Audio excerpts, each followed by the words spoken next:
আজ আমি আবার নিয়ে এলাম তোমাদের পছন্দের অন্যতম রহস্যভেদী কর্নেল নীলাদ্রি সরকারকে, যাকে সৃষ্টি করেছিলেন সৈয়দ মুস্তাফা সিরাজ, যিনি জন্মগ্রহণ করেছিলেন 1930 সালের 14ই অক্টোবর মুর্শিদাবাদের খোসবাসপুরে, এবং তার মহাপ্রয়াণ ঘটে 2012 সালের 4 সেপ্টেম্বর কলকাতায়।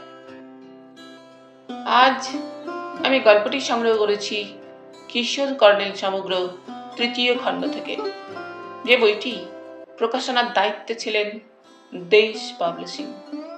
এদের সকলের প্রতি আন্তরিকভাবে কৃতজ্ঞতা নিবেদন করে শুরু করছি আজকের গল্প, ভুতুরে এক কাকতাড়ুয়া।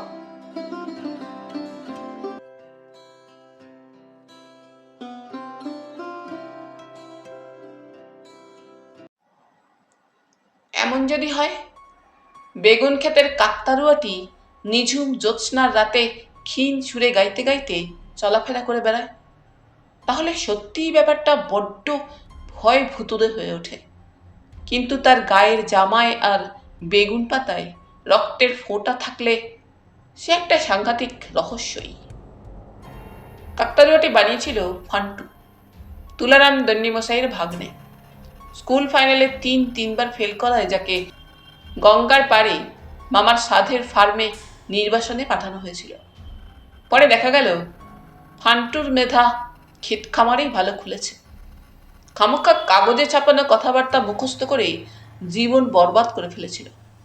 কাটরার মাঠে দন্ডিমশাইয়ের 15 একর ক্ষেতে মৌসুমি ফসল আর ফুল ফলের ফলন দেখার মতো। এক টুকরো নার্সারির লাবণ্য তাক লাগিয়ে দিচ্ছে। গত শীতে কালীগঞ্জে কৃষি প্রদর্শনী মেলায় 3 কিলো ওজনের বেগুন সরকারি মেডেল পাইয়ে দিল। এও একটা বড় ঘটনা। তবে সবই নাকি ঈশান কোণে পোতা কাকতাড়ুয়াটির জোরে, এটা ফান্টুর নিজের মত। গঙ্গার ধারে ওই যে পুরনো শিব মন্দির আর বটের গাছ, সেখানে কখনো না কখনো সাধু সন্ন্যাসী এসে ধুনি জ্বালিয়ে বসে থাকেন। তাদেরই একজনকে তুষ্ট করে পরামর্শটি পায় সে। পৃথিবীতে সবকিছু নাকি জোড়ায় জোড়ায় সিধে আর উল্টো থাকার নিয়ম, যেমন দিন আর রাত, মাটি আর জল, গরম আর ঠান্ডা, মামা আর মামি। ফান্টুর দেওয়া নমুনা। মামা যেমন কুচুটে বদরাগী, মামি তেমনি শান্ত মিঠে নরম। তো লক্ষ্মীর উল্টো অলক্ষ্মী, অলক্ষ্যের দৃষ্টি সবসময় কু। বিশেষ করে বেগুন ক্ষেতের দিকে তার নজর বেশি। পোকায় পোকায় বেগুন জেরবার। শেষে যেই কাকতাড়ুয়াটি তৈরি করে ঈশান কোণায় পোতা হলো, এক্সিবিশনে মেডেল। আর কি প্রমাণ চাই? কাকতাড়ুয়া বানানো খুব সোজা। পলকা 2 টুকরো বাঁশ আড়াআড়ি বেঁধে ক্রুশ তৈরি করো, তাতে খড় জড়িয়ে কোষে বাঁধো, দুধারে 2 হাত বাড়ানো এক ঠেঙে মানুষটির আকার হলো। এবার একটা ছেঁড়াখোড়া পাঞ্জাবি পরিয়ে দাও, মাথায় বসিয়ে দাও একটা কেলে মাটির হাঁড়ি, চুন দিয়ে ওতে চোখ মুখ এঁকে দাও, দাঁত শুদ্ধ। দেখবে কি বিকট চেহারা হলো। অলক্ষ্মী অবশ্য শুধু এতেই ভয় পাবার নয়, সেই সন্ন্যাসী কাকতাড়ুয়াটির মাথায় মন্ত্র ফুঁকে দিয়েছিলেন, যেটা ফান্টুর মুখস্থ হয়ে গেছে।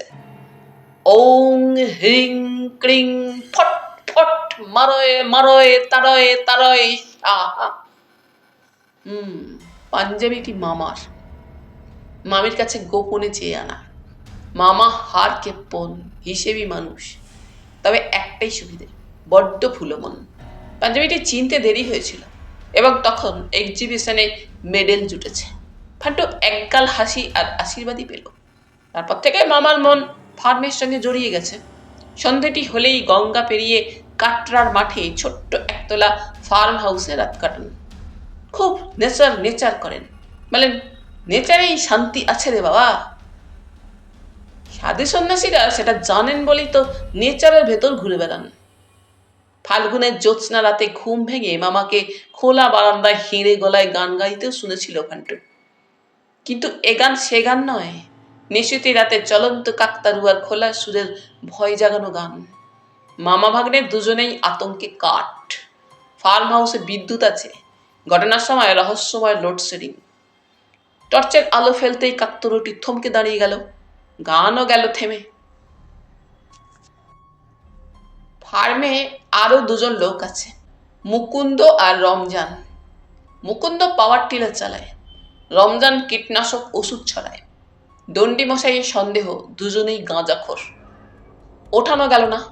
সকালে দেখা গেল কাকতাড়ুয়াটি নিজের জায়গা ছেড়ে অন্তত 30 এগিয়ে বেগুন ক্ষেতের মাঝামাঝি পোতা আছে।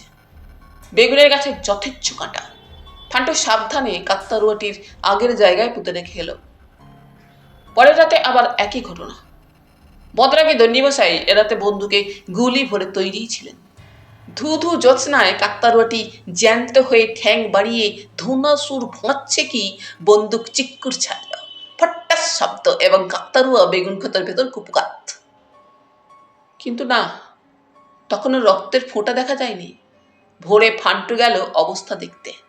মামা তখনও জয়ের আনন্দে নাক ডাকিয়ে ঘুমোচ্ছেন। ফট্টাস শব্দটি ছিল কাকতাড়ুয়া বেচারার মুন্ডুর, মানে সেই কেলে হাঁড়িটি গুলি লেগে চৌচির হওয়ার।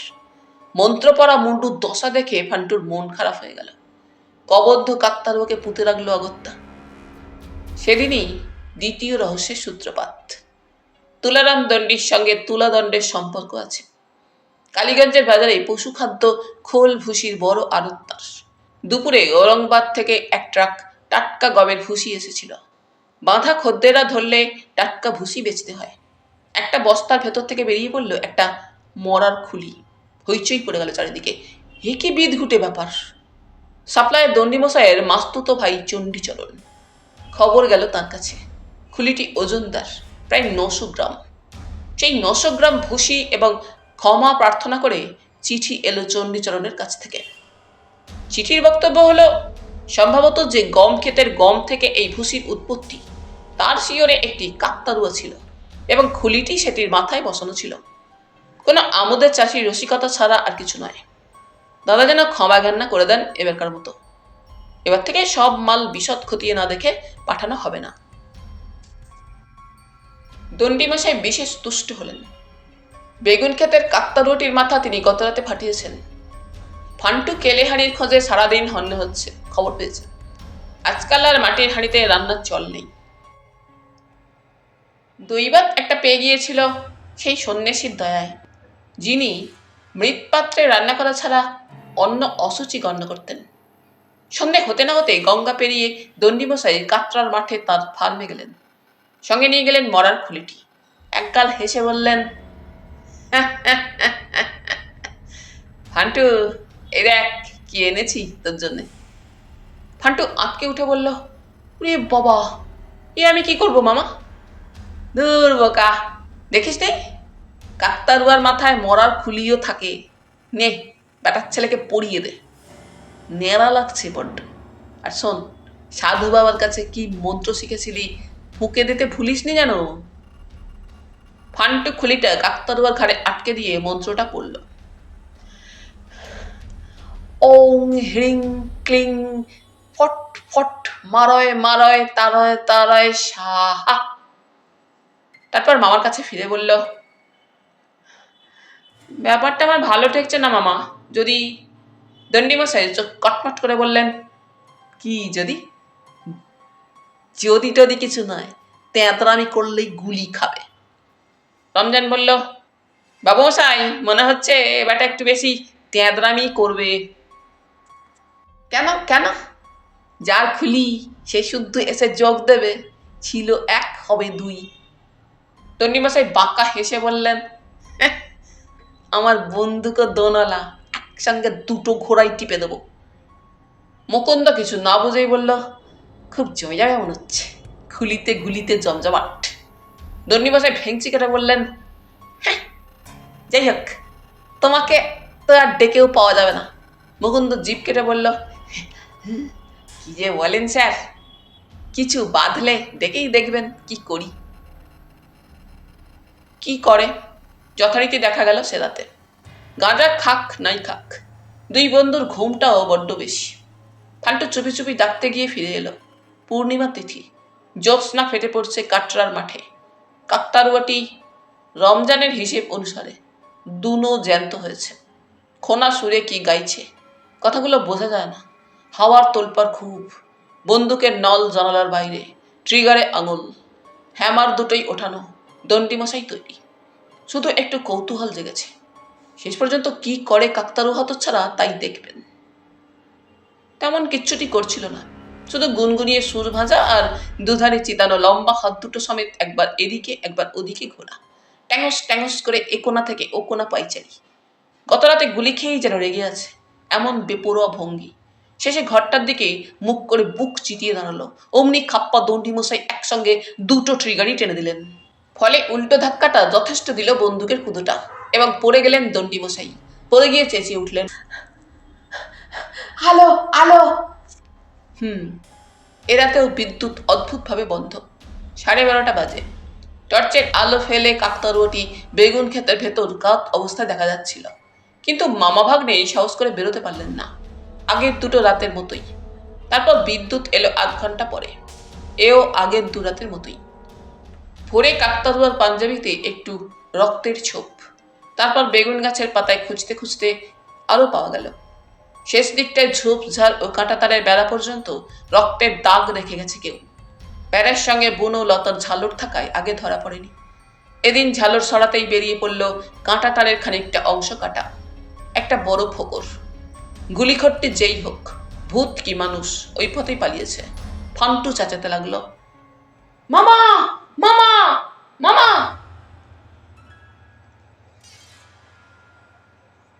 এই আপনার 13 নম্বর কেস? আনলাকি 13।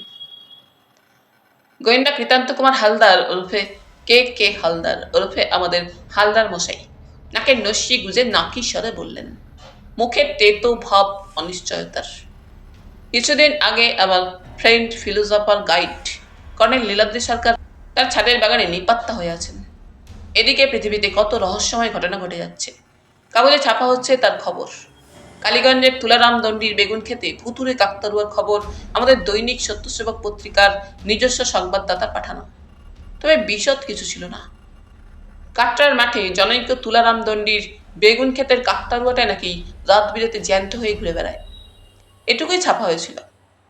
কর্নেলের আশা ছেড়ে অগত্যা গিয়েছিলাম হালদার মশাইয়ের আপিসে। গণেশ অ্যাভিনিউতে একটা 4তলা বাড়ির চিলে কোঠায় তার হালদার প্রাইভেট ডিটেকটিভ এজেন্সি। প্রকাণ্ড সাইনবোর্ড রাস্তা থেকে দেখা যায়। ঘরে ঢুকে দেখি সামনে নোটবই আর নস্যির খোলা কৌটো, আঙুলের টিপে নস্যি, গোপ বেয়ে সেই নস্যি ঝরছে, অর্থাৎ সিরিয়াস কেস হাতে পেয়েছেন। মুখও গুরু গম্ভীর। নোটবইয়ের পাতায় কোনো কোনো শব্দ লাল রঙের খোপে ঢোকাচ্ছেন। উল্টো দিক থেকে 3টে শব্দ বন্দি দেখতে পেলুম, তুলা দণ্ড মুন্ড। সঙ্গে সঙ্গে বলে উঠলুম, তুলারাম দণ্ডির ব্যাপারটা নয় তো? এবার মুখ তুলে ফিক করে হাসলেন হালদার মশাই। বলে বিচিত্রীর রুমালে, নেতা বলাই উচিত, নাক ও গোপ মুছলেন।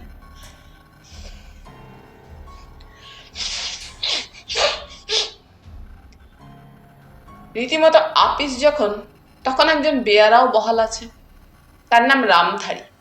হালদার মশাই পুলিশে চাকরি করতেন, রামধারীও করত। পিল্লার চেহারা, কেটলি নিয়ে চা আনতে বেরোলো কর্তার ইশারায়। তারপর হালদার মশাই সবিস্তারে রহস্যের জালটি আমার সামনে ছড়িয়ে দিলেন, নিজের ভাষায়, যেটি আগেই মোটামুটি বর্ণনা করেছি। নিয়ে বললেন,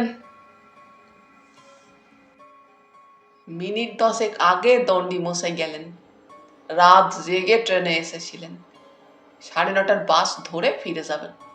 কারবারি মানুষ, কিন্তু কিন্তুটা কি? ওই যে কইছিলাম, আনলাকি 13। একটু গুম হয়ে থাকার পর ফের বললেন, আপনি কি কন? হালদার মশাই সমস্যাগ্রস্ত, সেটা বোঝাতে মাঝে মাঝে পূর্ববঙ্গীয় মাতৃভাষায় কথা বলে ফেলেন। কেস তো নিয়েছেন? নিয়েছি, কথাও দিয়েছি। তাহলে আর কথা কি, চলুন আমিও সঙ্গ দেব। হালদার মশাইকে একটু উত্তেজিত দেখালো, চাপা স্বরে এবং ভুরু নাচিয়ে বললেন, কর্নেল স্যার কি বলেন শুনে আসি, চলুন।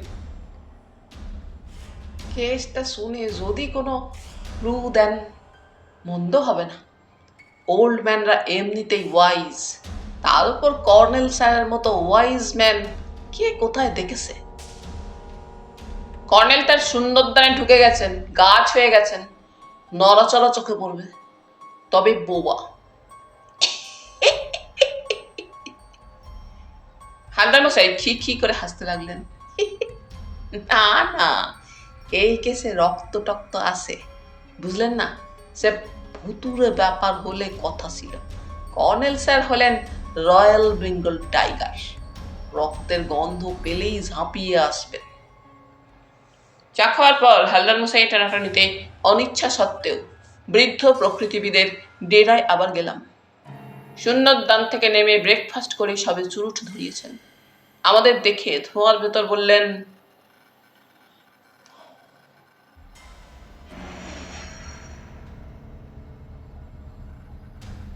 বসার আগে দুজনেই একবার ছাদে গিয়ে দেখে আসুন ষষ্ঠী কি করছে।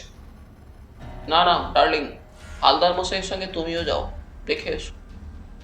এতদিন যে কেন আইডিয়াটা আমার মাথায় আসেনি, আশ্চর্য।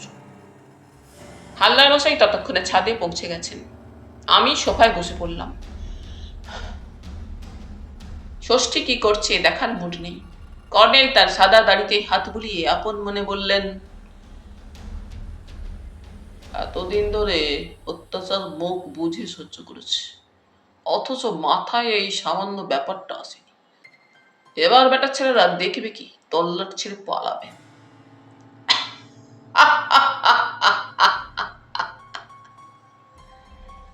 বলে স্বভাব সিদ্ধ অট্টহাস্য করতে থাকলেন।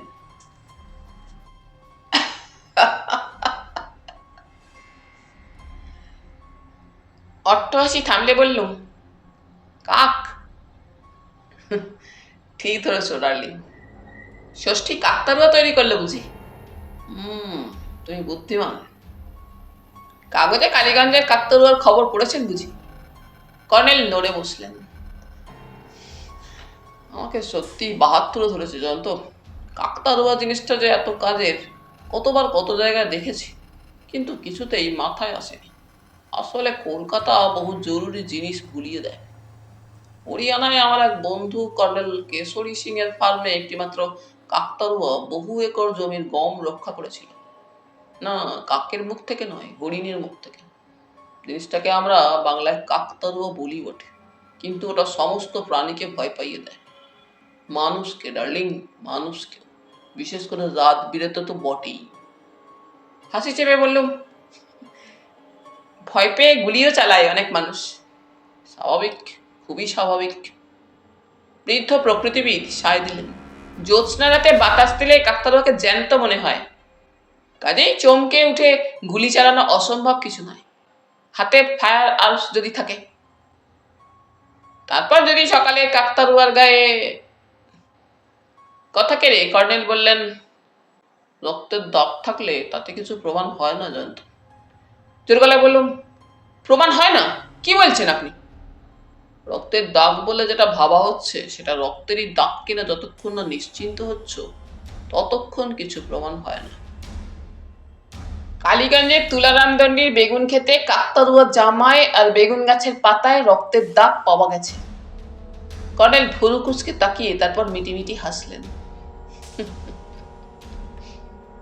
হালদার মশাই সম্প্রতি যে হারে কাগজে তার ডিটেকটিভ এজেন্সির বিজ্ঞাপন দিচ্ছেন, এই কেস তার হাতে আসা স্বাভাবিক। তুমি আবার এসেছো এবং হালদার মশাই তোমার সঙ্গে, বোঝা যাচ্ছে তুমি এতে খুব আগ্রহী। নিশ্চয়ই, কাগজের রিপোর্টাররা আজকাল অন্তর্তদন্ত লেখে, আমি বা সুযোগ ছাড়ি কেন? কর্নেল হঠাৎ কেন যেন একটু গম্ভীর হয়ে গেলেন। জ্বলন্ত চুরুট কামড়ে ধরে চোখ বুজে দুলতে দুলতে বললেন, হালদার মশাই সম্ভবত কাকতারুয়াটির গঠন কৌশল লক্ষ্য করছেন মন দিয়ে। উনি গ্রামাঞ্চলে পুলিশের দারোগা ছিলেন। ষষ্ঠী বর্ধমানের গ্রামের লোক, সে কাকতারুয়া বোঝে। আসলে হালদার মশাই আর বরাবর দেখে আসছি বুদ্ধি শুদ্ধি, উৎসাহ, সাহস, অভিজ্ঞতা সবকিছুই প্রচুর আছে। শুধু একটু অনুসন্ধিৎসা আর একটু পর্যবেক্ষণ, এই দুটো জিনিসের ঘাটতি আছে। চোখ খুলে আমার চোখে চোখ রেখে বললেন হঠাৎ, আমি বলি কি তুমি কালীগঞ্জে যেও না। কেন বলেন তো? তুমি যে ছদ্মবেশ ধরতে একেবারে আনাড়ি।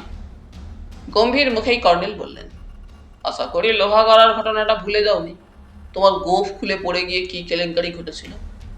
ছটপট বললুম, কালীগঞ্জে ছদ্মবেশ ধরার দরকারটা কি?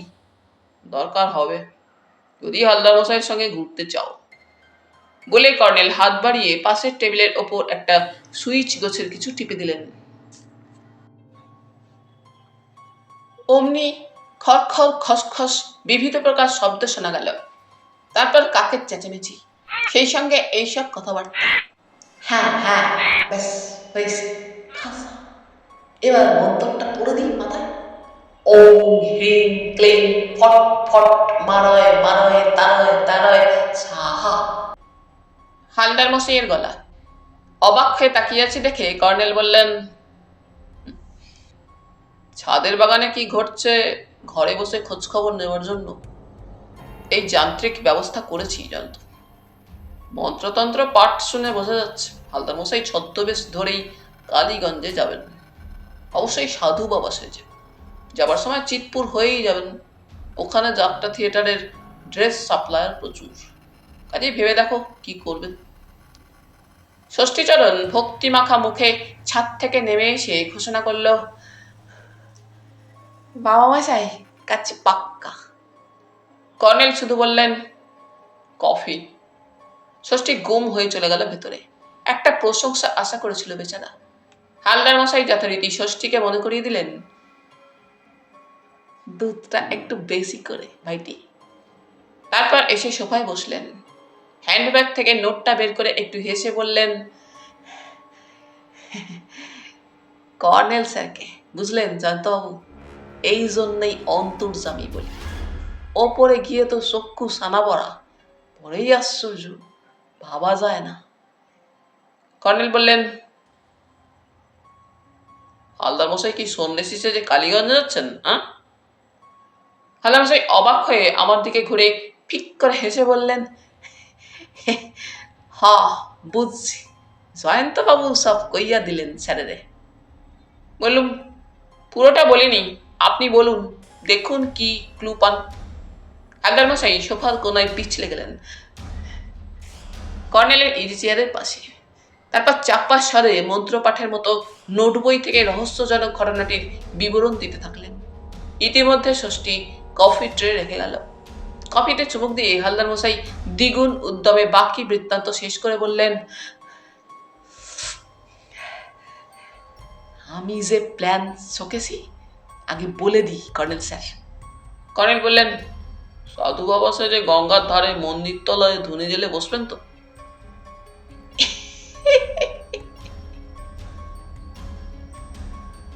জবাবে হালদার মশাই খি খি করলেন, অর্থাৎ সেটাই ইচ্ছে। জয়ন্তবাবুকে তাহলে চেলা সাজতে হবে। আপত্তি করে বললুম, মোটেও না, আমি ফার্মে কৃষি সংবাদদাতা হয়ে থাকবো। দৈনিক সত্যসেবকে কৃষির একটি পাতা বেরোয় ফি সপ্তাহে। সাধু সাজার সুবিধে এক্ষেত্রে আছে, কর্নেল বললেন। সাধু সন্ন্যাসীরা গাঁজা খেয়ে ধ্যানে বসেন, তাই এলাকার গাঁজাখোরদের চেলা হিসেবে পাওয়ার আশা আছে। বিশেষ করে রমজান আর মুকুন্দকে সবার আগে পাওয়ার কথা। হালদার মশাই তাদের মুখ থেকে কিছু তথ্যও পেতে পারেন। হালদার মশাই ব্যস্তভাবে নোট করে নিয়ে বললেন, হ্যাঁ, এটা একটা বড় পয়েন্ট, আবার নাও পেতে পারেন। সে কি বলে হালদার মশাই নোট বইতে একটা জিজ্ঞাসার চিহ্ন দেখে দিলেন। যদি তারাও চক্রান্তের সঙ্গে জড়িত থাকে। কিসের চক্রান্ত কর্নেল স্যার? হালদার মশাই করুণ মুখে প্রশ্নটা করলেন। কর্নেল মিটিমিটি হেসে বললেন, ভূত হোক বা মানুষ হোক, কেউ বা কারা চায় না তুলারাম দণ্ডী ফার্মে রাত্রিবাস করেন। শুধু এইটুকু বোঝা যাচ্ছে আপাতত। জানো, যাচ্ছ যাও, কিন্তু সাবধান। জেদ ধরে বললুম, যাচ্ছি। কাকতাড়ুয়াটি বিপজ্জনক ডার্লিং, তবে আরো বিপজ্জনক জিনিস তুলাদণ্ড। হালদার মশাই নোট বইতে তুলাদণ্ড লাল কালিতে বন্দি করে আমার পক্ষ হয়ে বললেন, বুঝাইয়া কন। কর্নেল চোখ বুঝে দুলতে দুলতে বললেন, তুলারাম দণ্ডীর সঙ্গে তুলাদণ্ডের যোগ আছে। কারণ খোলভুসি ওজন করে বেচতে হয়। দণ্ডী পদবীর কি ব্যাখ্যা উনি দেন জানি না, তবে দণ্ডী বলতে প্রাচীন যুগে রাজবাড়ির দারোয়ান বোঝাতো। কালীগঞ্জে গুপ্ত যুগের প্রাসাদের ধ্বংসাবশেষ আছে শুনেছি। হালদার মশাই শ্বাস প্রশ্বাসের সঙ্গে বলে উঠলেন, গুপ্তধন, গুপ্তধন। সমস্যা হলো, কর্নেল বলতে থাকলেন, বরাবর দেখে আসছি মধ্যাহ্ন 9টায় এই যুক্তবর্ণটি সর্বত্র গণ্ডগোলের প্রতীক। গণ্ডগোলেও মধ্যাহ্ন 9টায়, লক্ষ্য করুন। তারপর দেখুন, দণ্ড, মুন্ড, ভাণ্ড, পিণ্ড, চণ্ড, ষণ্ড, লণ্ড, ভণ্ড। যাই হোক, এবার কাকতাড়ুয়ার কথা ভাবুন। দণ্ডের উপর মুন্ডু দেখতে পাচ্ছেন। দণ্ডমুণ্ড সাংঘাতিক ব্যাপার। তাছাড়া দণ্ডমশাইয়ের বেগুন খেতে মুন্ডটি আস্ত মরার খুলি। গোয়েন্দামশাই খসখস করে নোট করছিলেন, বললেন, একটা কথা জিগানো বাকি কর্নেল স্যার, কাটরার মাঠ। কাটরাটা কি কন্ত? বিরক্ত হয়ে বললুম, সেখানে গিয়েই জানা যাবে। হালদার মশাই আমাকে পাত্তা দিলেন না, বললেন, দণ্ডিবাবু বলছিলেন সেখানে নাকি মোগল পাটানে খুব কাটাকাটি হয়েছিল, তাই কাটরা। আপনি কি কন?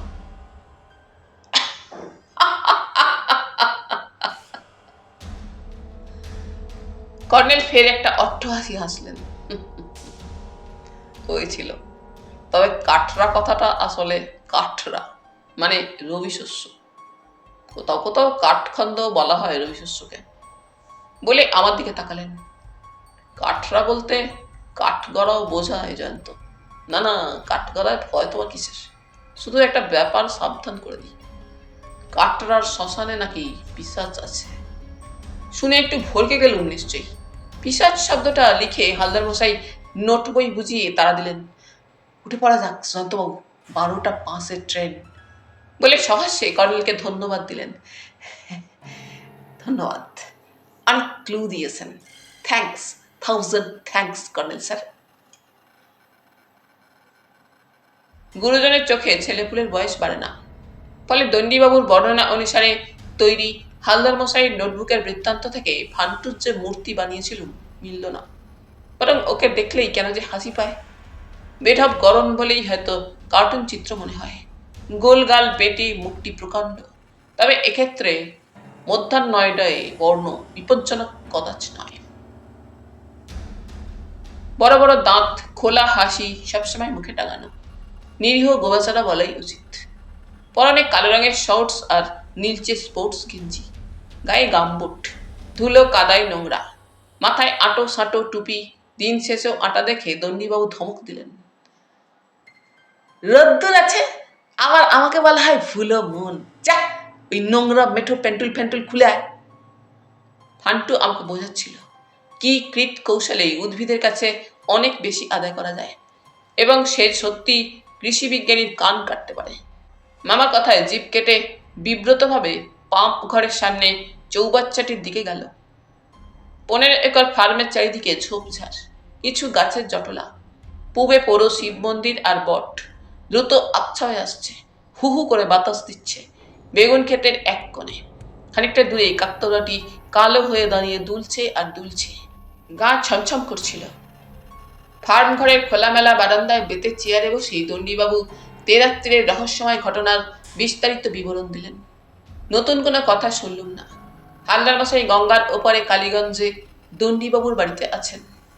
নিশুতি রাত্রিরে তার অভিযান শুরু হবে। প্ল্যান মাফিক আমি কলকাতার কাগজের কৃষি বিষয়ক রিপোর্টার। রমজান আর মুকুন্দ কলকাতার কাগজে তাদের ছবি ছাপা হবে শুনে আমাকে খাতিরে চূড়ান্ত করেছিল।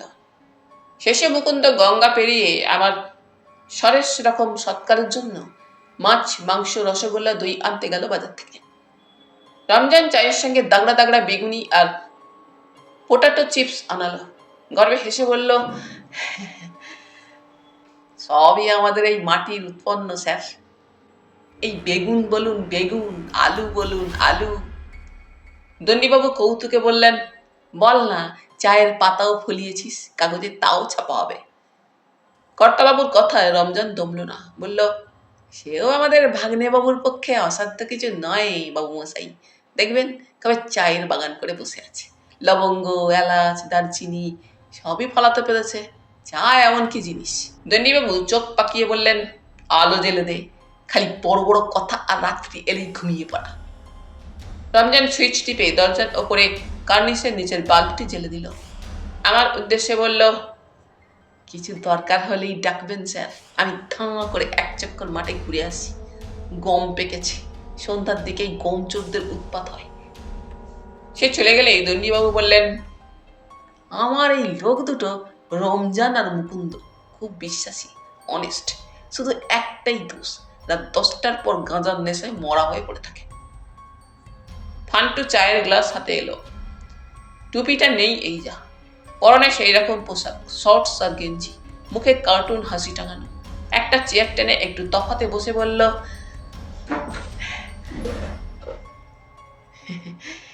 চান করার সময় একটা কথা মাথায় এলো মামা, বলি কাগজের দাদাকে। দন্ডিবাবু ভুল কুচকে তাকালেন ভাগ্নের দিকে।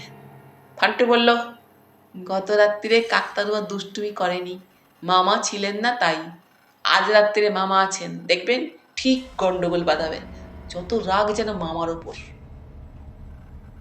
দন্ডিবাবু উড়ুতে ঠেস দিয়ে রাখা দোনলা বন্দুকটি তুলে নিয়ে বললেন, খুলি উড়িয়ে দেব, আমার উপর রাগ। আমি কোন বেটার ছেলের পাকা ধারে মই দিয়েছি? বুঝলেন জয়ন্তবাবু, এ স্রেফ কারো জেলাসি। কেউ বা কারা চায় না আমার ফার্মে 3 কিলো বেগুন ফলুক, এক্সিবিশনে মেডেল পাক। ফান্টু বলল, না মামা, তোমাকে বারবার বলেছি, তুই কানেই নিচ্ছ না। তাকে থামিয়ে দিয়ে দন্ডিবাবু বললেন, থাম তো, খালি এক কথা। জিজ্ঞেস করলাম, কিন্তু কথাটা কি? দন্ডিবাবু ফ্যাচ করে বড়ই বেমানান হাসিটি হাসলেন। আসলে তার রুক্ষ কেঠো চেহারার জন্য সবসময় মুখে তিটকুটে জিনিস গেলার ভাব। হাসলে মনে হয় খ্যাক করে কামড়ে দিলেন। বললেন, ভূত। যে সে ভূত নয়, গঙ্গার মরা খেকো পিসাচ। ছেলেটা কাঠড়ার মাঠে থাকতে থাকতে কি একটা হয়ে গেছে যেন, সবসময় উদ্ভুটে কথাবার্তা বলে। কি জানেন, গাছপালা, পাক পাকালি, পোকামাকড় সবকিছুর কথা বুঝতে পারে। পারি তো, ফান্টু বলল। সাধু বাবা আমাকে বলে গেছেন, যার প্রাণ আছে সেই কথা বলে, চেষ্টা করলেই বোঝা যায় কি বলছে। বললুম, কিন্তু তুমি ভূত, প্রেত, পিশাচ এসব বিশ্বাস করো কি? ফান্টু বলল, করি, দেখেছি যে। কি দেখেছো বলো? দন্ডিবাবু খাপ্পা হয়ে বললেন, খুব হয়েছে, আর নয়। সাধু বাবা না, এই রমজান আর মুকুন্দ ওর মাথাটি খেয়েছে। জয়ন্তবাবু, দোহাই আপনাকে, ফিরে গিয়ে যেন এইসব উদ্ভুট্টে কথাবার্তা কাগজে ছাপবেন না। একে তো আপনাদের কাগজের স্থানীয় সংবাদদাতা গঞ্জুবাবু জ্যান্ত কাকতারুয়ার ভৌতিক খবর ছাপিয়ে হুলস্থুল বাঁধিয়েছেন। আরোতে অসংখ্য জায়গার লোক এসে আমাকে জেরায় জেরায় জেরবার করে দিচ্ছে। এবার আপনিও যদি ভূত, প্রেত, পিশাচের খবর ছাপেন, তিষ্ঠনও যাবে না। আমাকে আড়তের কারবার ছেড়ে, এই ফার্ম ছেড়ে হিমালয় পালাতে হবে। ফান্টু বড় আকারে নিঃশব্দে হেসে বলল, হিমালয়ে গেলে সাধু বাবার দেখা পেয়ে যাবে মামা। যাচ্ছি। দন্ডিবাবু ভেংচি কাটা মুখ করে বললেন, বলিস তোর পিশাচ পেটার ছেলেকে। দন্ডিবাবু লড়ে যাচ্ছে, লড়বে। কাকতারুয়া নই, 2 ঠেঙে মানুষ, হাতে বন্দুক, খুলি উড়িয়ে দেব। এসব কথা নিশ্চয়ই একটা মানে আছে, আমার বুঝে নেওয়া দরকার। তাই বললাম, দন্ডিমশাই, পিশাচটি আপনার মতে মানুষ? আমার কথা শেষ করার আগেই দন্ডিবাবু বললেন, আলবাত মানুষ, নইলে রক্তের ছাপ কেন? বেগুন ক্ষেতের পেছনকার কাঁটা তারের বেড়ায় খোদল ছিল কেন? বুঝলেন না? প্রকাণ্ড প্রকাণ্ড বেগুন গাছ, ঝাঁকড়া ইয়াব্বড় পাতা। ব্যাটার ছেলে করে কি, পেয়ারার খোদল দিয়ে গুঁড়ি মেরে বেগুন খেতে ঢুকে কাকতারুয়ার নিচেটা ওপরায়। গুঁড়ি মেরে সেটাকে নাচাতে নাচাতে ক্ষেতময় ঘোরে আর ভুতুরে সুর ভাজে। ওই দেখেই ভয় পেয়ে আমি ফার্ম হাউসে রাত্রিবাস ছেড়ে দিচ্ছি। যাও বা কোনো কোনো রাতে বাড়িতে থাকতুম, আর থাকছি না। দেখি তোমার দৌড়। বললুম, ব্যাপারটা পরিষ্কার হলো এতক্ষণে, কিন্তু কে সে? দন্ডিবাবু ফোঁস করে শ্বাস ছেড়ে বললেন, সেটাই তো বোঝা গেল না। তারপর চাপা স্বরে ফের বললেন, সেই জন্যই ডিটেকটিভ এজেন্সিতে যাওয়া, বুঝলেন না? হুম, এ তো স্পষ্ট কেউ বা কারা আপনার ফার্ম হাউসে রাত্রি থাকা পছন্দ করছে না। করছে না? কিন্তু কেন? দন্ডিবাবু এবার আমার উপর ছুটলেন। আহা, সেজন্যই তো ডিটেকটিভ ভাড়া করা। আপনাদের কাগজের লোকেরা খালি প্রশ্ন করতেই জানেন, তলিয়ে বোঝবার চেষ্টাই করেন না।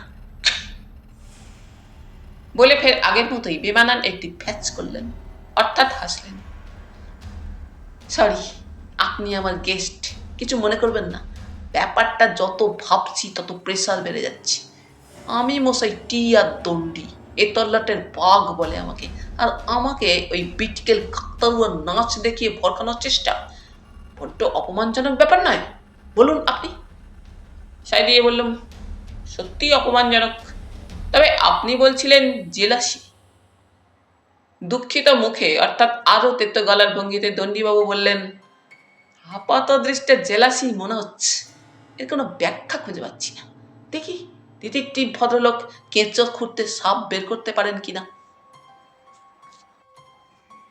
ফান্টু আমাদের দুজনের মুখের দিকে তাকিয়ে চুপচাপ কথা শুনছিল।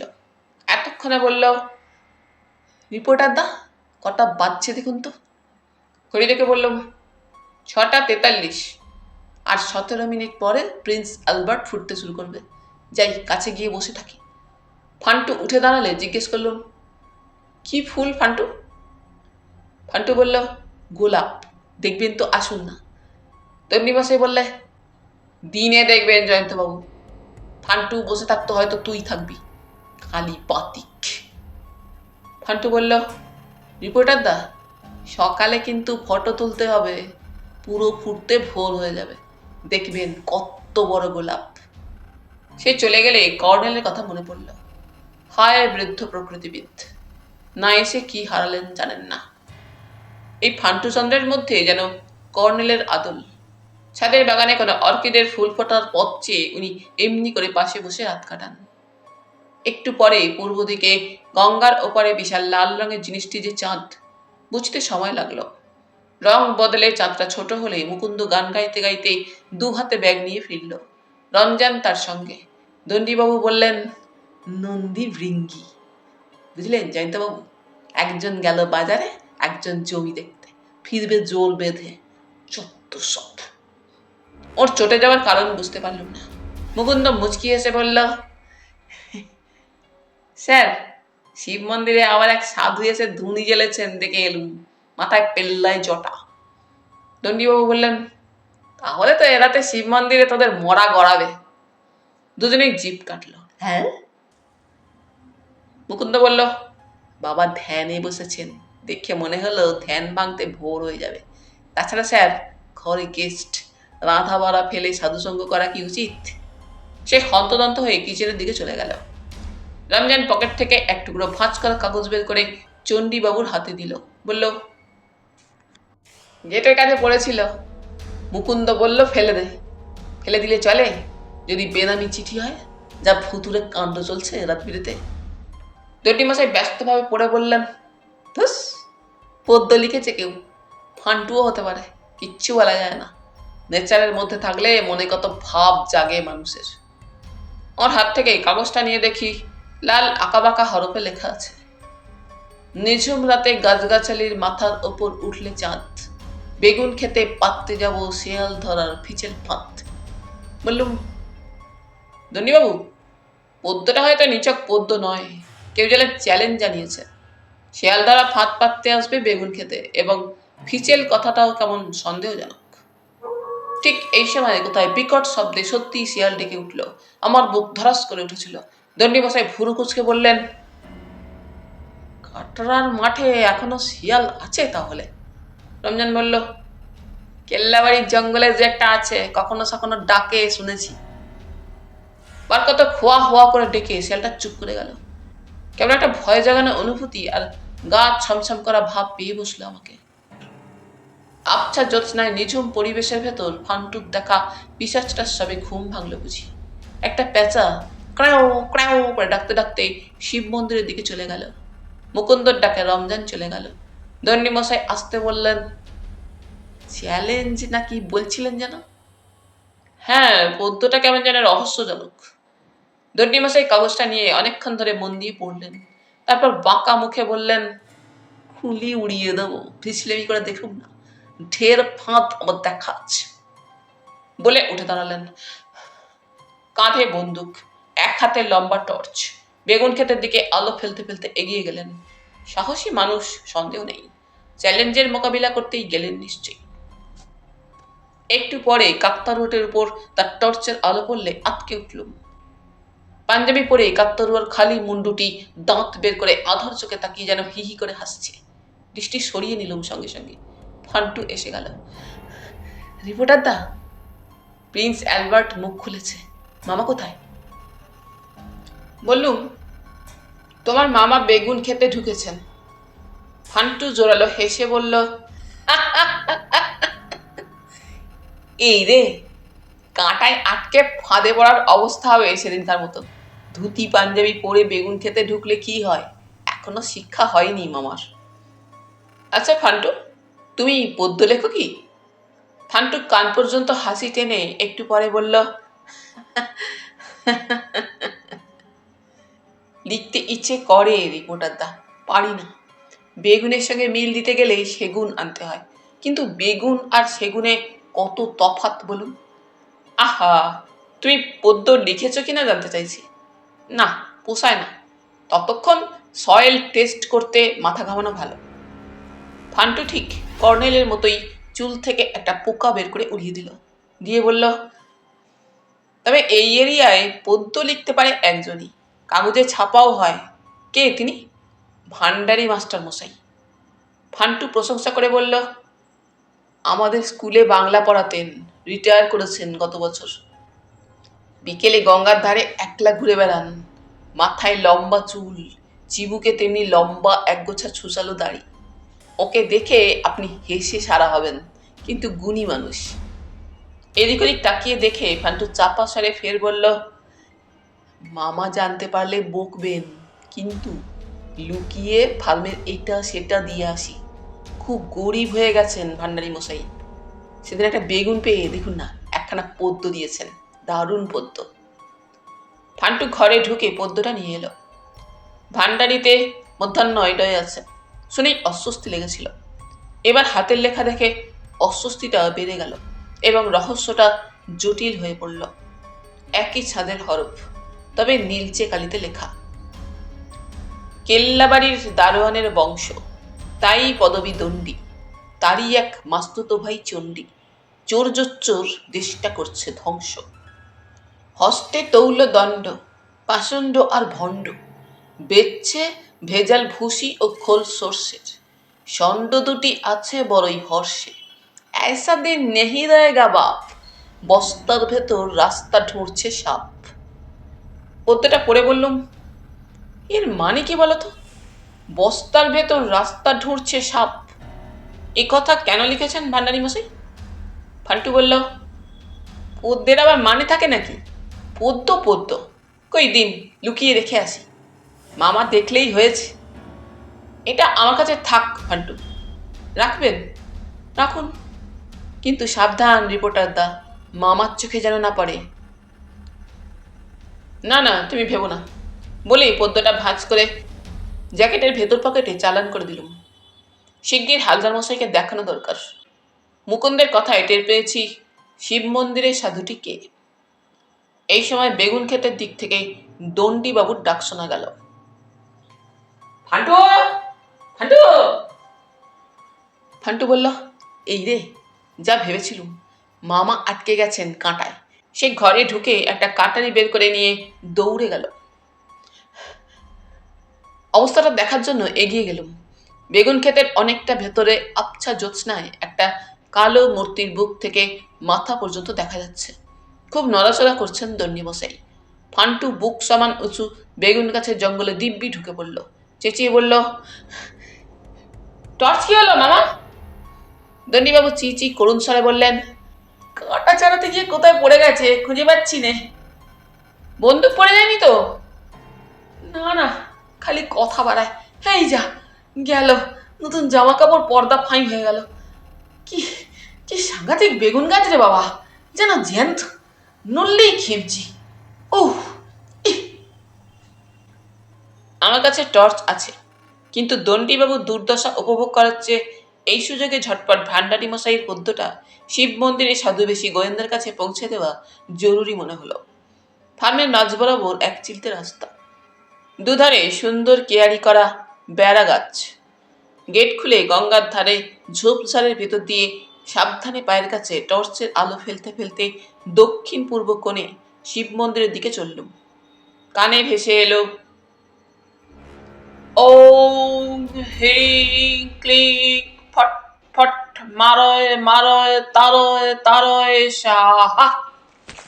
তারপর ধুনির আলো চোখে পড়ল। তারপরেই আচমকা উল্টে পড়ে গেলুম। হোঁচট খেয়ে পড়িনি, কে বা কারা পেছনে ঝোপের আড়াল থেকে ঝাঁপিয়ে পড়েছিল আমার উপর। টু শব্দটি করতে সুযোগ পেলুম না, আমার মুখে টেপ ছেটে দিল। তারপর আমার হাত দুটো পিঠ মোড়া করে বাঁধতে বাঁধতে কেউ ফিসফিসিয়ে বলল, চুপচাপ না থাকলে শ্বাসনালী কেটে যাবে। কাজেই চুপচাপ থাকতেই হলো। শ্বাসনালী কাটা মরা হয়ে এখানে পড়ে থাকার মানে হয় না।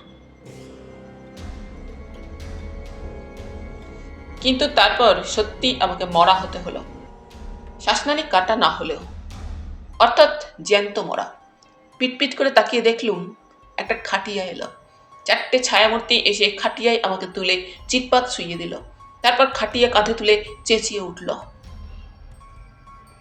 বলো হরি হরি বল, বলো হরি হরি বল, বলো হরি হরি বল, বলো হরি হরি বল, বলো হরি হরি বল। মন্দির চত্বরে ধুনির আলোয় জটজটোধারী হালদার মশাইকে স্পষ্ট দেখলুম, উঁচুতে থাকার দরুন, চোখ বুজে ধ্যানস্থ। মাত্র হাত 10 পাশ দিয়ে খাটিয়ায় শুয়ে শ্মশান যাত্রার পথে মনে মনে ওর মুন্ডুপাত করছিলুম। তাকিয়ে তো দেখবেন কি নিয়ে যাওয়া হচ্ছে। বিকট স্বরে হরিধ্বনি কানে যাচ্ছে। একবার অন্তত মুখ তুলে চোখ খোলা উচিত ছিল নাকি? বটতলার পর ফাঁকা মাঠ, এখানে ওখানে ঝোপঝাড়, কিছু গাছ। এতক্ষণে প্রচন্ড ভয়ে সিটিয়ে গেলুম। রসিকতা বলে মনে হচ্ছে না আর। মরার খাটিয়ায় তোলার সময় যদিও তাই ভেবেছিলুম, এরা নির্ঘাত আমাকে চিতায় শুইয়ে আগুন জ্বেলে দেবে। তাই যত হরিধ্বনি দিচ্ছে তত চমকে চমকে উঠছি। হৃৎপিণ্ড তুমুল লাফালাফি করছে। অন্তত 8 কিলোমিটার পরে খাটিয়া মাটিতে নামল। চাঁদটা গঙ্গার ওপর থেকে ফান্টুর মতো কার্টুন হাসি হাসছে আমার দৃশ্য দেখে। এবার ছায়ামূর্তি চতুষ্টয় আমাকে খাটিয়ার সঙ্গে সেঁটে আগাগোড়া বাঁধল। একজন শি শি শব্দে হেসে ভুতুরে গলায় বলল, জলে ফেলে দে রে, তুলিয়ে যাক। অন্যজন বলল, পাঁজাটা কাঠ থাকলে চিতেই দিতুম। আরেকজন বলল, এই আর এখানে নয়, দেরি হয়ে যাচ্ছে। ভুতুরে গলাটি সেই রকম করে হেসে বলল, পিসেচ বাবা এসে কর্মড়িয়ে খাবে বরং, চল এবার সাধু বাবার একটা ব্যবস্থা করি। একজন হঠাৎ নড়ে উঠল, এই পিসেচ বাবা আসছে। 4 জন বিকট স্বরে বলো হরি হরি বল বলতে বলতে প্রায় দৌড়ে পালিয়ে গেল। জায়গাটা যে শ্মশান পোড়া কাঠের গন্ধে অনুমান করতে পারছিলুম। খাটিয়ার সঙ্গে জড়িয়ে বাঁধায় এখন আমার নড়াচড়ার সাধ্য নেই। অতি কষ্টে চোখের তারা কনস্থ করে জ্যোৎস্না ঝিলমিল জল এবং একটা উঁচু ন্যাড়া গাছ দেখতে পাচ্ছিল। শিমুল গাছই হবে। সেখান থেকে অলক্ষণে প্যাঁচার ডাক শোনা গেল। তারপর দূরে ডেকে উঠল একটা শিয়াল। সেই শিয়ালটাও হতে পারে। শিয়ালের ডাক থামলে শুকনো পাতায় খরখর মসমস শব্দ শোনা গেল। পিসেচ বাবা বলতে নিশ্চয়ই পিশাচ, যাকে ফান্টু দেখেছে, এবং সেই পিশাচ নরমাংসভোজী হওয়াই সম্ভব। এখন কথা হলো, আসছে। দুষ্টু চতুষ্টয় তাকে আসতে দেখে পালিয়ে গেল। খরখর খসখস শব্দ ক্রমাগত শুনছি। সে আমার দিকে এগিয়ে আসছে, তাও বুঝতে পারছি। পিশাচ বলে যদি কিছু সত্যিই থাকে, তার জ্যান্ত মাংসে অরুচি হলে তবেই আমার বাঁচার চান্স অন্তত 90%। নইলে তো গেছি। ভেবে ঠিক করলুম, গো গো আওয়াজ দিয়ে জানিয়ে দেব আমি মরা নই, জ্যান্ত। খরখর খসখস শব্দটা আমার বাঁ দিকে ঝোপের ওধারে এসে থেমে গেল। চোখ কনস্থ করে ঝোপের ওধারে লম্বা চওড়া পিশাচ বাবার ছায়ামূর্তিও দেখতে পেলুম। অমনি নাকে যথাসাধ্য দম টেনে নিয়ে সেই দম টেপ আটা মুখ দিয়ে জোর কিংবা ধ্বনি সহযোগে ঠেলে দিলুম। ফুটুত করে একটা শব্দ হলো এবং টেপটির একদিক উপড়ে গেল। টেপে চেঁচিয়ে উঠলুম, পিসাজ বাবা, আমি মরা নই, জ্যান্ত মানুষ। অমনি বিদঘুটে গলায় পিসাজ বাবা বলল, আও আও খাও, মানুষের গন্ধ পাও। তারপর ঝোপ থেকে বেরিয়ে খাটিয়ার পাশে এসে দাঁড়ালো এবং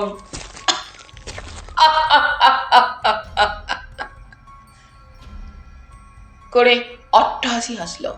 সঙ্গে সঙ্গে মনে হলো অট্টহাসিটা চেনা ঠেকছে। তার চেয়ে আশ্চর্য ব্যাপার, পিসাজ বাবার মুখে সাদা দাড়ি, জ্যোৎস্নায় স্পষ্ট দেখা যাচ্ছে পরনে জ্যাকেট ও পাতলুন, গলা থেকে ঝুলন্ত ক্যামেরা ও বাইনোকুলার, মাথায় টুপি, পিঠে কিট ব্যাগ আঁটা, হাতে একটি ছড়িও দেখতে পাচ্ছি। হ্যালুসিনেশন বলে এরকম অসুখ আছে। সেই অসুখ ধরলে মানুষ ভুলভাল দেখে শুনেছি, অথবা মৃত্যুকালীন সুখ স্বপ্ন। অবশ্য যক্ষ রক্ষ ভূত প্রেত পিশাচ নানা রকম রূপ ধরতেও পটু। এই শাসনের মানুষ খেকো পিশাচ বাবা আমাকে কামড়ে খাওয়ার সময় যাতে বেশি চেঁচামেচি কান্নাকাটি না করি, সেই জন্যই আমার সুপরিচিত রূপটি ধরেই দেখা দিয়েছে এবং কোন জায়গা থেকে খেতে শুরু করবে তাই নিয়ে চিন্তা ভাবনা করছি। মরিয়া হয়ে চোখ বুজে ফেললুম। তারপর টের পেলুম দড়িগুলো ঢিলে হয়ে যাচ্ছে। পায়ের দড়ি খুলে গেল এবং ছদ্ম রূপধারী পিশাচ বাবা আমাকে ঠেলে অন্য পাশে কাত করে হাতের দড়িও খুলে দিল। এমন সুযোগ ছাড়া উচিত নয়। তারা করে উঠেই পালানোর চেষ্টা করলুম, কিন্তু পারলুম না। আমার কাঁধে থাবা পড়ল এবং আবার সেই অট্টহাসি। জল ডার্লিং, এই মুহূর্তে খানিক জল দরকার। চোখে মুখে জলের ঝাপটা দিলে ঘিলু চাঙ্গা হবে। ওঠো, উঠে পড়ো। কয়েক হাত নিচেই গঙ্গা। বেগুরবাই না করে হুকুম তামিল করলুম। তারপর সত্যিই ঘিলু চাঙ্গা হলো এবং রুমাল বের করে মুখ মুছতে মুছতে বললুম, তাহলে স্বপ্ন নয়? নয় সেটা এখনো বুঝতে না পারলে আরো খানিকটা জলের ঝাপটা দাও। দরকার হবে না, কিন্তু আমাকে উদ্ধারের জন্য আপনি কি মন্ত্র বলে উড়ে এলেন কলকাতা থেকে? মন্ত্র বলে নয় ডার্লিং, 4 চাকার মোটর গাড়িতে, এক্সপ্রেস বাসে। কিন্তু রাত বিরেতে এই শ্মশানে ছুটে আসার কারণ কি? পিশাচ বাবার হুকুমে। তার সঙ্গে আমার ভাব হয়ে গেছে। প্রশ্ন করতে যাচ্ছি, দূরে বিকট চেঁচানি শুনে গেল। বল হরি হরি বল, বল হরি হরি বল, বল হরি হরি বল, বল হরি হরি বল। কর্নেল আমাকে টানতে টানতে ঝোপের আড়ালে নিয়ে গেলেন, কাঁধ ধরে ঠেলে বসিয়ে দিলেন, কিন্তু নিজে দাঁড়িয়ে রইলেন। ফিসফিসিয়ে বলে উঠলুম, ওরা নির্ঘাত হালদার মশাইকে আমার মতো বেঁধে আনছে। উনি শিব মন্দিরে সাধু সেজে। চুপ, স্পিকটি নট। চুপ করে থাকলুম। হরিধ্বনি ক্রমশ এগিয়ে আসছে। সাবধানে উঁকি মেরে দেখলুম একটু দূরে 4 ছায়ামূর্তি কি একটা বয়ে আনছে, তবে খাটিয়া নয়। কাছাকাছি আসা মাত্র কর্নেল বিদঘুটে গলায় একখানা হুঙ্কার ছাড়লেন, কতকটা বাঘের গজরানির মতো। শোনা মাত্র ওরা থমকে দাঁড়ালো, তারপর কাঁধে লম্বাটা জিনিসটা ফেলে দিয়ে পিটটান দিল। কর্নেল দৌড়ে গেলেন, আমিও। হ্যাঁ, জটা জোটোধারী হালদার মশাই বটে। মুখে টেপ সাঁটা আমারই মতো, আগাগোড়া দড়ি জড়ানো গায়ে। আশ্চর্য ব্যাপার, জটা ও দাড়ি খুলে যায়নি এবং কাঁধ থেকে ফেলে দেওয়ার চোটও খাননি। কর্নেল বাঁধন খুলে দিতেই প্রায় লাফ দিয়ে উঠে 2 ঠ্যাঙে সিধে দাঁড়ালেন এবং জটা দাড়ি নিজেই খুললেন। দেখলুম টেপটি নকল গোপদারির সঙ্গে সেঁটে থাকায় ওর সুবিধা হয়েছে বেশি, সহজেই খুলে গেল। তার চেয়েও আশ্চর্য ব্যাপার, আলখাল্লাদারি হালদার মশাই অবাক হলেন না কর্নেলকে দেখে।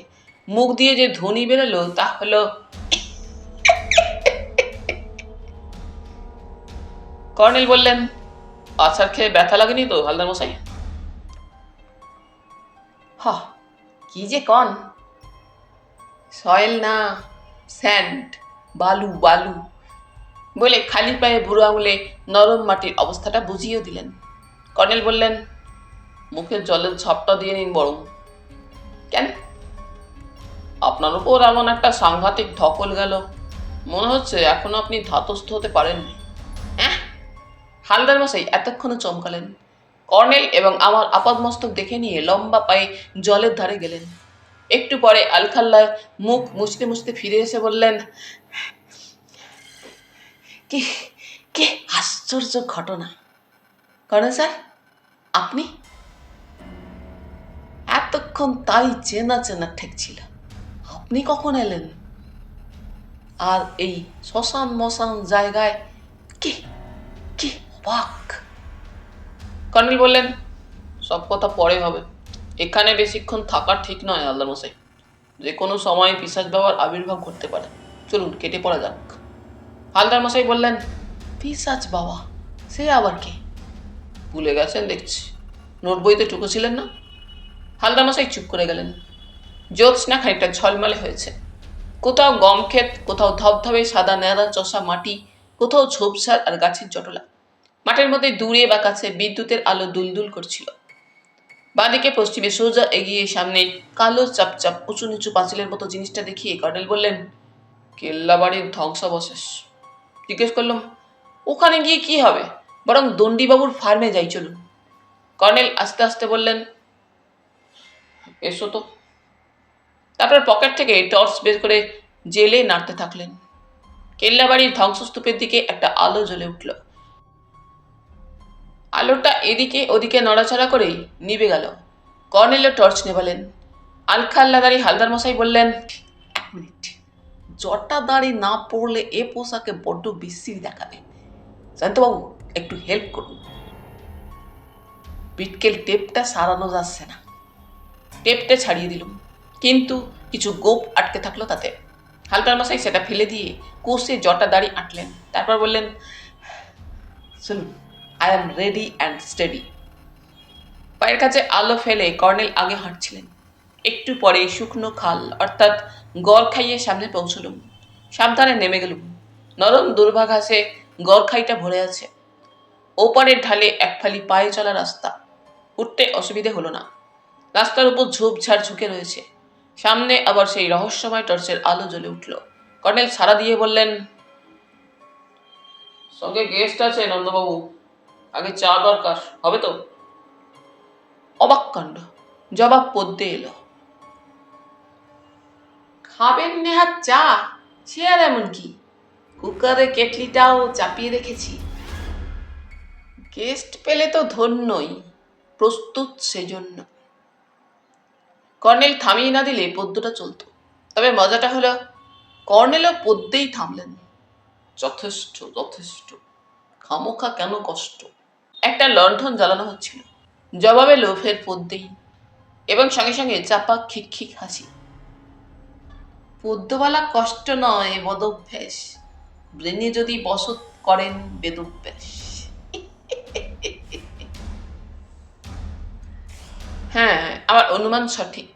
ফান্টুর কাছে শোনা সেই ভান্ডারি মাস্টারমশাই, কিন্তু দেখলে হাসি পাবে বলেছিল, পেল না।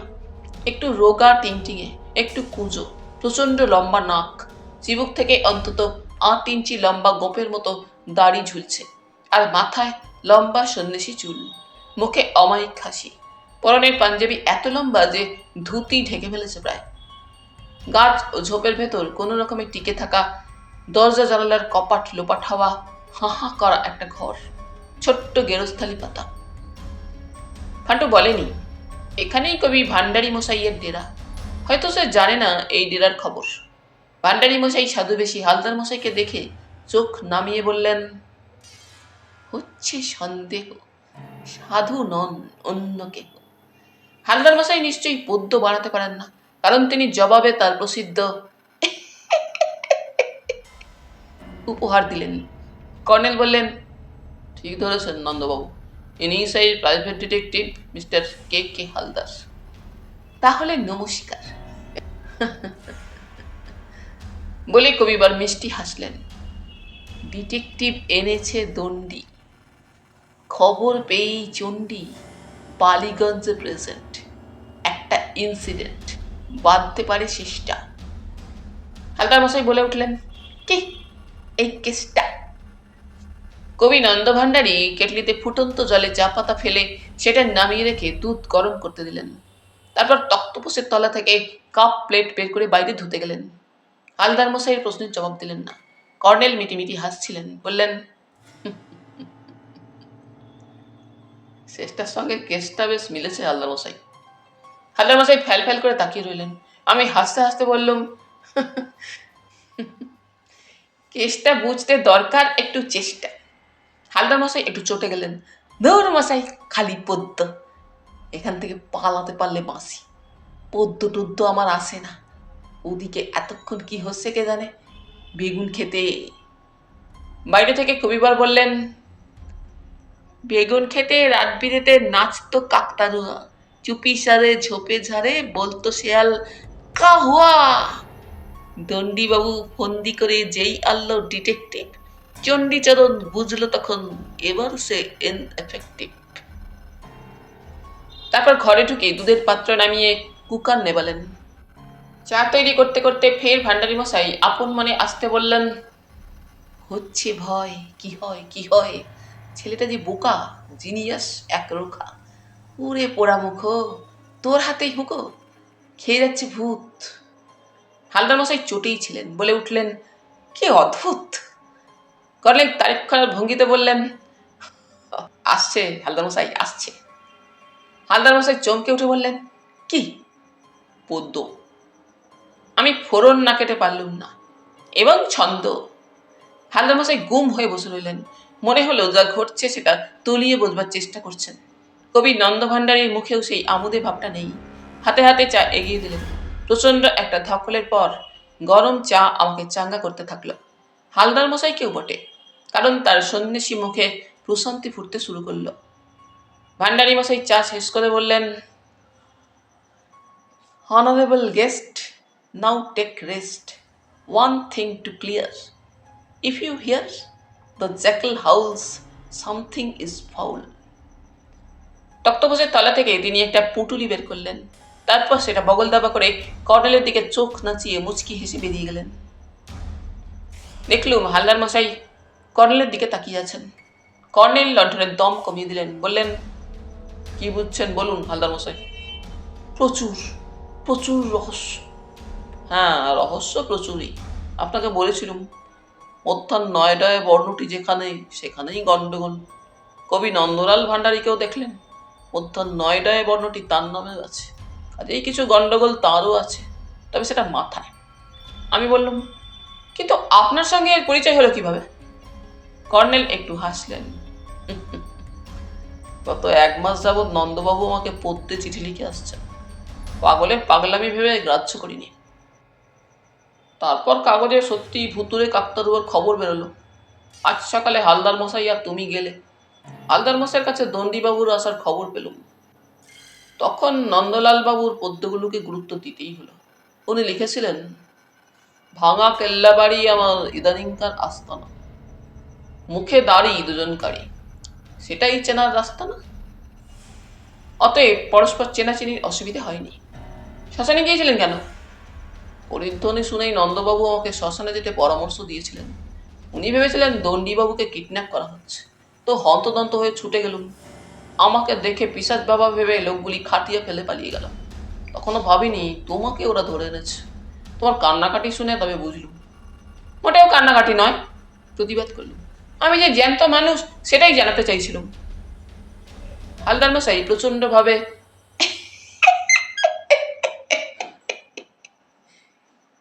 করলেন এতক্ষণে। তারপর বললেন, খাইছে আর কি। বললুম, কিন্তু পিশাচ বাবার ব্যাপার কি? ফান্টুও বলছিল তাকে দেখেছে। কর্নেল বললেন, কাটরার মাঠের নরমাংসভোজী পিশাচ বাবার থান তোকে বলেছিলুম, মনে নেই? শুনলুম দণ্ডিবাবু আর চণ্ডীবাবু দুজনেরই দিকে নাকি তার নজর। হালদার মশাই বললেন, জিনিয়াস ছেলেটার হাতে ভূতের হুঁকো খাওয়ার কথা বললেন পট মশাই, বড়ই রহস্যজনক। কর্নেল স্যার কি কিছু ক্লু পেলেন? কিসের? কর্নেল আনমনে জবাব দিলেন, কারণ তিনি যেন কিছু শোনার চেষ্টা করছিলেন। হালদার মশাই বললেন, হুঁকোর। কর্নেল কি বলতে যাচ্ছেন সেই সময় শিয়ালের ডাক শোনা গেল। অমনি উঠে দাঁড়ালেন।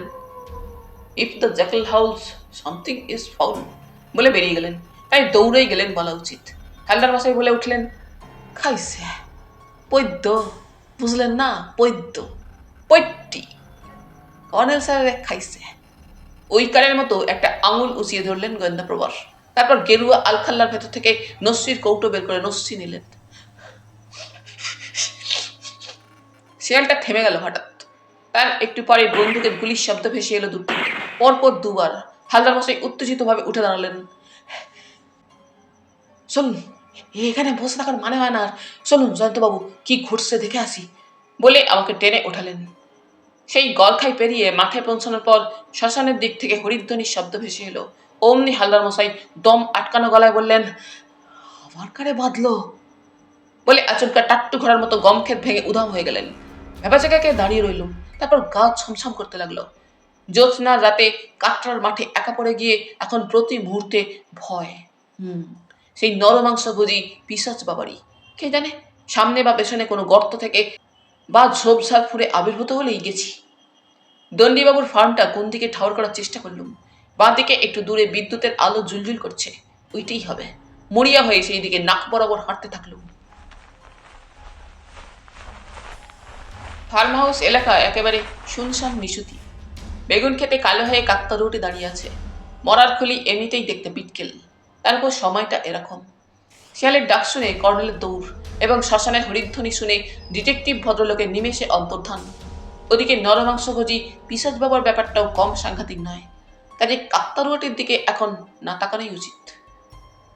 খোলা বারান্দায় ফান্টু দাঁড়িয়ে এক ভদ্রলোকের সঙ্গে গল্প করছিল। তার হাতে দোনালা বন্দুক। সেই বন্দুকটাই হবে। কিন্তু ইনি তো দণ্ডীবাবু নন, তার বিপরীত, নাদুস নুদুস বেটে। মুখের ভাব অমায়িক। প্রথমে ফান্টুই আমাকে দেখতে পেল। সে চেঁচিয়ে উঠল, রিপোর্টারদা, কোথায় গিয়েছিলেন আপনি? আমি তো আপনার জন্য ভেবে ভেবে সারা। শেষে বড় মামা খুঁজতে গেলেন আপনাকে। পেটে ভদ্রলোক একটু যেন চমকে গিয়েছিলেন, তারপর মিঠে হাসলেন। আসুন আসুন, এতক্ষণ ফান্টু আপনার কথাই বলছিল। কাগজে ওর ছবি বেরোবে শুনে খুব ভালো লাগলো। ফান্টু বলল, আপনি পিশাচ বাবার পাল্লায় পড়েননি তো রিপোর্টারদা? না, বলে বেতের চেয়ারে বসে পড়লুম। বেজায় ক্লান্ত। শুতে পেলে বাঁচি, এমন অবস্থা। শরীরের গিটে গিটে ব্যথা। যা বাধা বেঁধেছিল বেটা ছেলেরা, মাথাও ঝিমঝিম করছে রহস্যের চোটে। ভদ্রলোক নিজের পরিচয় দিলেন। আমার নাম চণ্ডীচরণ খাঁড়া, তুলোদা আমার মাস্তুতো দাদা। আর বলবেন না স্যার, ভুসির বস্তায় মরার খুলি ঢুকিয়ে দিয়েছিল কেউ। নাতি রসিকতা, কিন্তু তুলোদার আবার সপ্তাহে বড্ড বাড়াবাড়ি। বেগুন ক্ষেতের কাকতারুয়ার মাথায় সেটি বসিয়ে দিয়ে কেলেঙ্কারি বাঁধিয়েছেন। খবর পেয়ে ছুটে এলুম, হচ্ছেটা কি, হাতে নাতে দেখে তারপর ব্যবস্থা।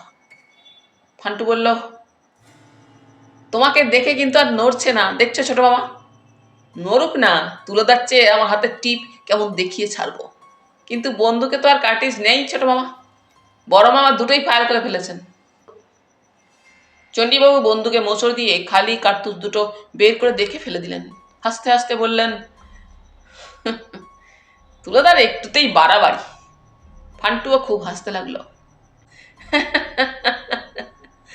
পুরো পদ্ম পেয়ে শেয়ালদারা ফাঁদ খুঁজতে জামা কাপড় ফর্দা ফাঁই হয়ে গেছে বড় মামার। বের করে আনতে সে এক ঝামেলা। মেজাজ খাপ্পা হয়েই ছিল, আরো খাপ্পা করে দিল। কে? আবার কে? কাকতারুয়া নড়াচড়া করছিল নাকি? তুমি শুনলে কি এতক্ষণ? পরপর দুটো ফায়ার করেও বড় মামার রাগ পড়তে চায় না। মুকুন্দদা আর রমজানদা এসে অনেক করে বোঝালো। তারপর মাথা ঠান্ডা হলো। তারপরে রিপোর্টারদার কথা বললো। তখন বড় মামা রিপোর্টারদাকে খুঁজতে বেরোলেন টর্চ নিয়ে। হ্যাঁ রে ফান্টু, তুলোদা পিশাচ বাবার পাল্লায় পড়েনি তো? ফান্টু একটু ভেবে বলল, একটা কথা মাথায় আসছে ছোট মামা। কি কথা বলতো? বড় মামাকে পিশাচ বাবা কিছু বলবে না, কেন জানো? আজ সন্ধ্যা থেকে শ্মশানে 3টে মরা গেল। গেল বটে, হরিধ্বনি দিচ্ছিল। পিশাচ বাবা এখন ওই 3টে মরা খেতেই ব্যস্ত। পেট ফুলে ঢোল হবে। ঠিক বলেছিস, বলে চণ্ডীবাবু আমার দিকে ঘুরলেন। 10:15 বাজে প্রায়। স্যারকে খুব টায়ার্ড দেখাচ্ছে। হান্টু, ওর খাওয়ার ব্যবস্থা কর। তোদের নন্দীভিঙ্গি সারা নেই, দেখ গাঁদা টেনে পড়ে আছে নাকি। ফান্টু চলে গেল কিচেনের দিকে। চণ্ডীবাবু গুলি শূন্য বন্দুকটা কাঁধে নিয়ে পকেট থেকে ছোট্ট টর্চ বের করে বললেন, খেয়ে শুয়ে পড়ুন স্যার, আমি তুলোদাকে খুঁজে নিয়ে আসি, মাঠে তুলকালাম করে বেড়াচ্ছে হয়তো। চণ্ডীবাবু চলে গেলেন গেটের দিকে। একটু পরে ফান্টু ফিরে এসে বলল, রিপোর্টার দা, ওরা নেই, না মুকুন্দ দা না রমজান দা। সে একটু রাগ করে সে বোঝা যাচ্ছিল। ফের বলল, বড় মামা আসুন, এবার সব বলে দেব। কি বলে দেবে ফান্টু? ফান্টু প্যাঁচার মতো মুখ করে বলল, ওরা রোজ রাত্রে চুপি চুপি কোথায় যায়, আমাকে বলতে বারণ করেছিল তাই বলিনি মামাকে, এবার দেখছি বলতেই হবে। একটু অবাক হয়ে বললাম, তাহলে ওরা সত্যি গাঁজা খেয়ে মরার মতো ঘুমিয়ে থাকে না বলছো? হ্যাঁ।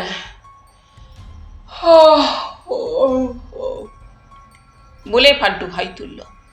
চলুন রিপোর্টার দা, আমরা খেয়ে নি, তোমার মামারা ফিরে আসুন, একসঙ্গে খাবো বরং। ফান্টু হঠাৎ হাসল। তাহলে চলুন রিপোর্টার দা, প্রিন্স অ্যালবার্টকে দেখে আসি, একা যেতে ভয় করছে, আজ রাতে বড্ড বেশি শিয়াল ডাকছে। শিয়াল ডাকলেই বুঝতে পারি পিশাচ বাবা বেরিয়েছে। ফার্ম হাউসের পাশ দিয়ে এক ফালি পায়ে চলা রাস্তা। কয়েক পা এগিয়ে এসে থমকে দাঁড়ালো। বললুম, কি হলো? ফান্টু বলল, টর্চ। আমার টর্চটা বড় মামা নিয়ে গেছেন। আপনার কাছে টর্চ নেই? ছিল, বলতে গিয়ে সামলে নিলাম, কারণ তাহলে ওকে সব কথা খুলে বলতে হয়, বলার মুড নেই, তাই বললাম, নেই। নার্সারির ওখানে একটা চালা ঘর আছে, আর ওটা জেলে দেবো, চলুন।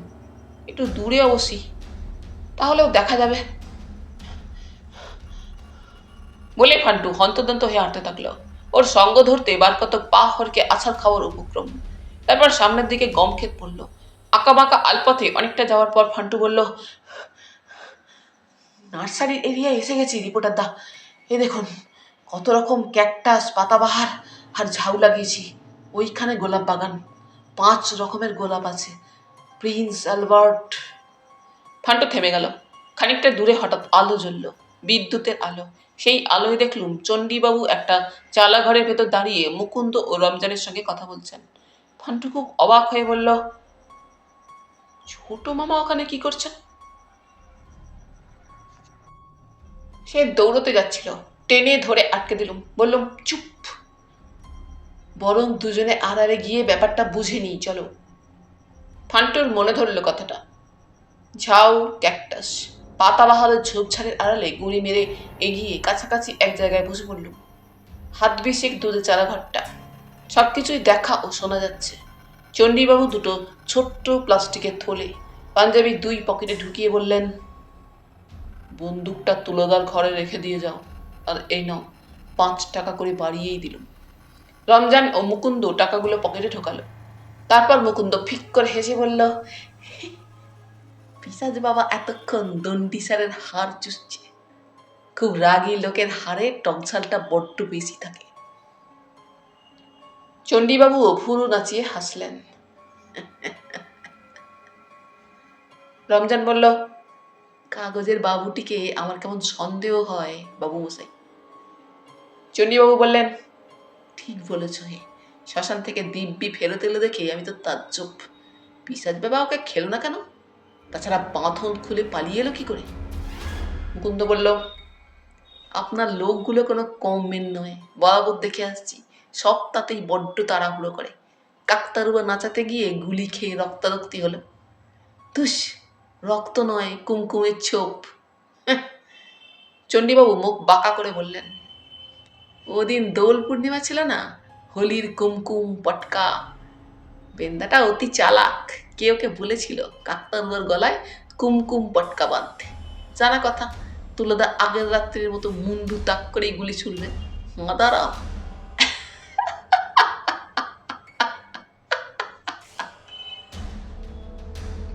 মুকুন্দ ও রমজান বেজায় হাসতে লাগলো।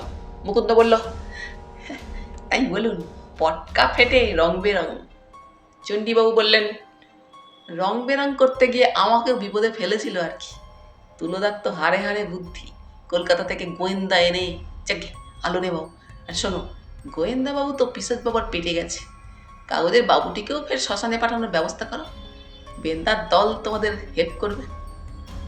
রমজান বলল, এক কাজ করা যাক, কাগজ বাবুর খাবারে আমের রস মিশিয়ে দিলেই ব্যাস, মরার মতো ঘুমিয়ে পড়বে, তখন ওকে চ্যাংদোলা করে শ্মশানে রেখে আসা যাবে।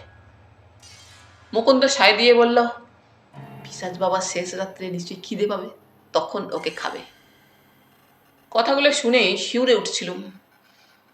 ফান্টু আমাকে চিমটি কাটলে ফিসফিসিয়ে বললুম, চুপ। আলো নিভে গেল। তারপর কাছেই কোথাও শেয়ালের ডাক শোনা গেল। চণ্ডীবাবু চালাঘর থেকে নেমে জ্যোৎস্নায় দাঁড়ালেন, বললেন, ফার্মের জমি তুলে দা ফান্টুর নামে উইল করে রেখেছে। ফান্টু তো আমারও ভাগ্নে, আশা করি বেগর ভাই করবে না। মুকুন্দ বলল, না না, ফান্টু তো জানেই না কিসের চাষ করছে। চণ্ডীসার বীজ এনে দিতেই সয়েল টেস্ট করে কত রকমের সার দিয়ে ফুলে ফুলে ছয় লাভ করে দিয়েছে, মাথা আছে বটে। চণ্ডীবাবুর বন্দুক রমজানের কাঁধে, সে আর মুকুন্দ আমাদের দিকে। চণ্ডীবাবু উল্টো দিকে সবে কয়েক পা হেঁটেছেন, অমনি কোথাও একটা অমানসিক গর্জন শোনা গেল, কতকটা এইরকম।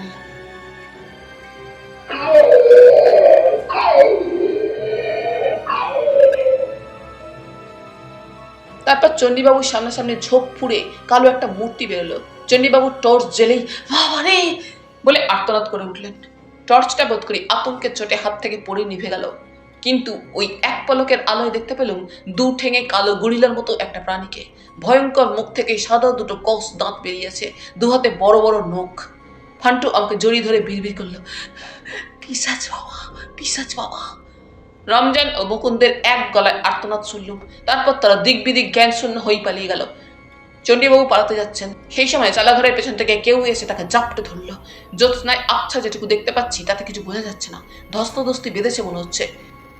তারপরেই কি আশ্চর্য, কর্নেলের গলা শুনতে পেলুম, আল্লাহ মশাই, চালাঘরের আলোটা জ্বেলে দিন শিগগির। আলো জ্বলল। কর্নেলকে দেখলুম সবে ধরাশায়ী দশা থেকে উঠে দাঁড়াচ্ছেন, টুপিটা পড়ে গেছে, টাক ঝকমক করছে। চণ্ডীবাবু অদৃশ্য, হাত ফসকে পালিয়ে গেছেন বোঝা গেল। পিশাচ বাবা দাঁড়িয়ে আছে, আলখাল্লা ও জটাজুটোধারী হালদার মশাই চালাঘর থেকে নেমে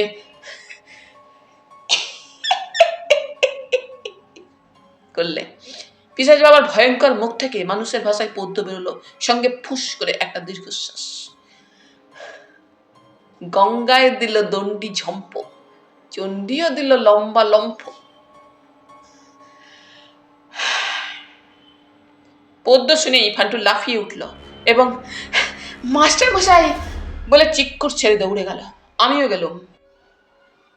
ভয়ঙ্কর মুখোশ এবং কালো কাপড়ে তৈরি মনুষ্যাকৃতি খোলসে টিপ বোতাম পুটপুট করে খুলে খোলস ছেড়ে বেরিয়ে পড়লেন কবি নন্দলাল ভান্ডারী। সহাস্যে ফান্টুকে বললেন, ওরে বাবা ফান্টুস, একটুকু চাই হুঁশ, বললেও ইঙ্গিতে পারিসনি বুঝে নিতে। মামা এনে দিল বীজ, যত্ন করে চষেছিস। জানিস এইগুলো কি? ওপিয়াম পপি রে। বলে পায়ের কাছ থেকে একটা ফুল ছিঁড়ে ফেললেন। ফান্টু বলল, এগুলো তো ফুল মাস্টার মশাই, পপি ফুল। কবি ভান্ডারী মশাই চটে গেলেন, এই দেখো ছেলেটা, কি যে ভেলেটা, বোঝালেও বোঝে ভুল, বলে কিনা পপি ফুল। ফান্টু অবাক হয়ে বলল, তাহলে কি ওগুলো?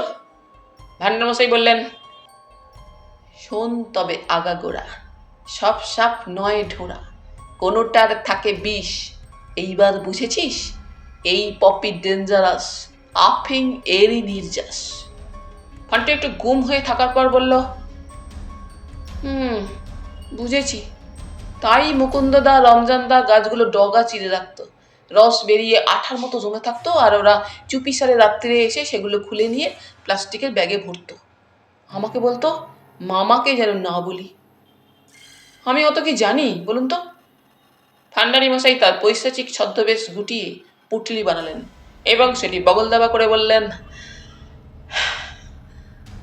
ওরে সোনা গুড বয়, করে ফেল ডেস্ট্রয়, বিলম্ব নয় বাপ, হাতে দেবে হ্যান্ড কাপ, আবগারি দারোগা, তপ তেরা কাহোগা, ব্রিং সাম গুড বিষ, আভি করে দে ফিনিশ।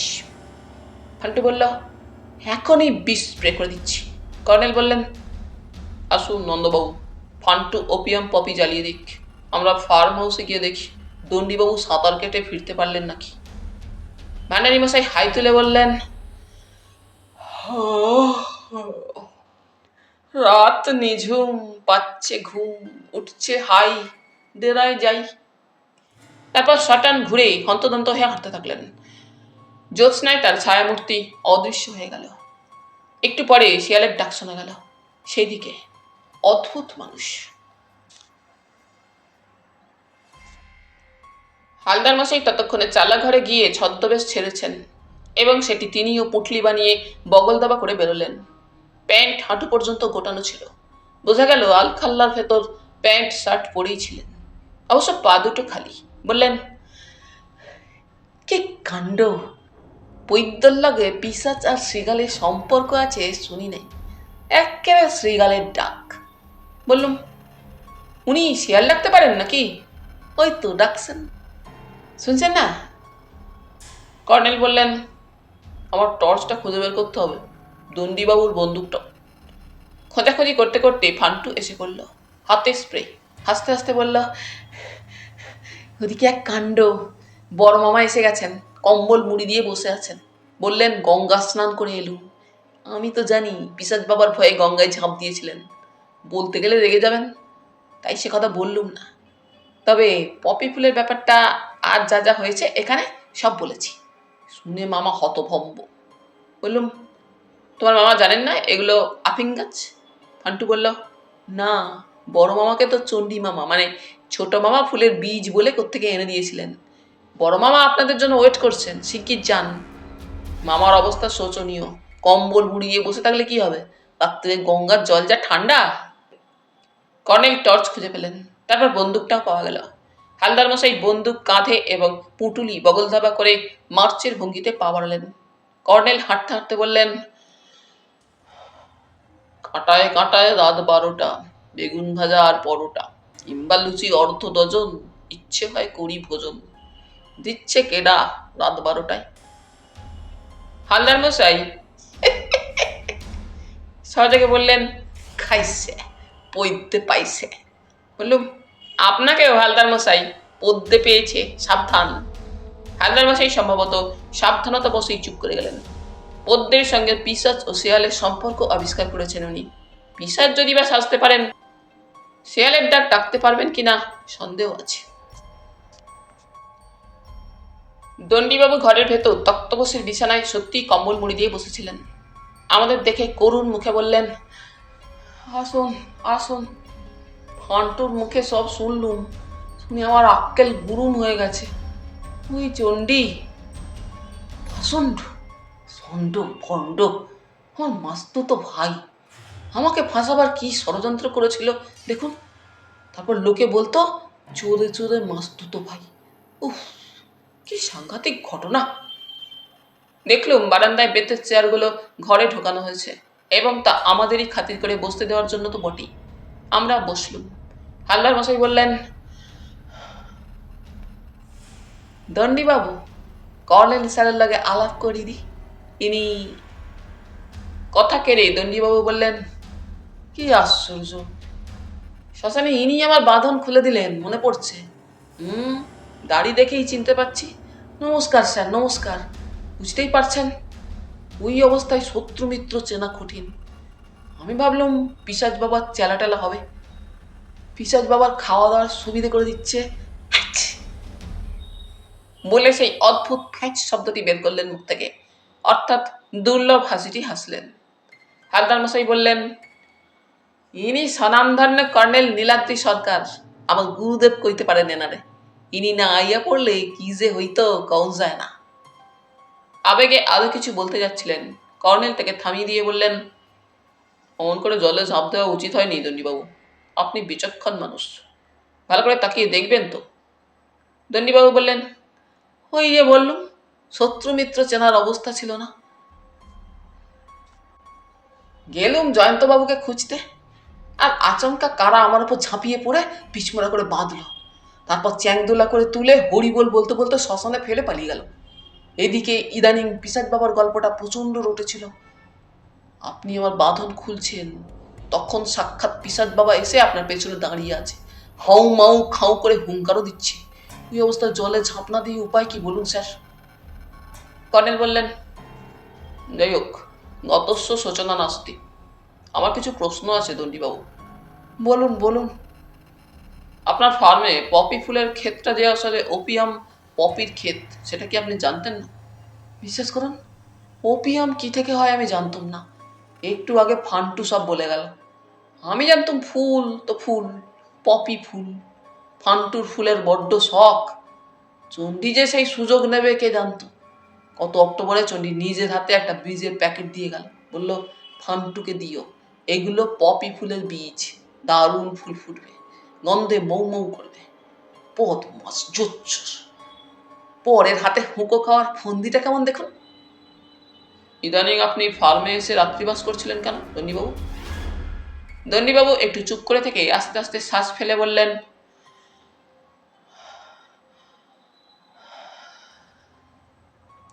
সারাটা দিন আড়তে কাজ কারবারে ব্যস্ত থাকি, বড্ড একঘেয়ে লাগে। ছেলে মেয়েও নেই বাড়িতে, শুধু গিন্নি আর আমি।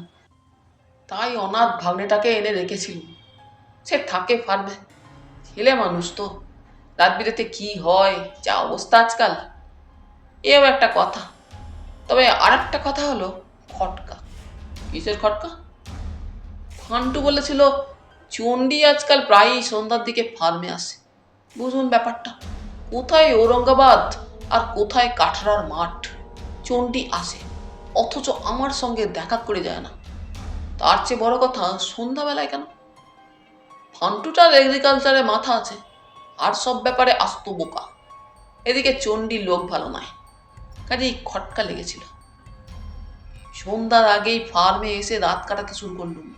ব্যাস, কাকতারুয়া নাচিয়ে আমাকে ভয় দেখানোর খেলা আরম্ভ হলো। ফান্টু এসে গেল, বড় করে হেসে বলল, জ্বালিয়ে দিয়েছি মামা, ফিনিশ। চণ্ডীবাবু ব্যস্ত হয়ে উঠলেন।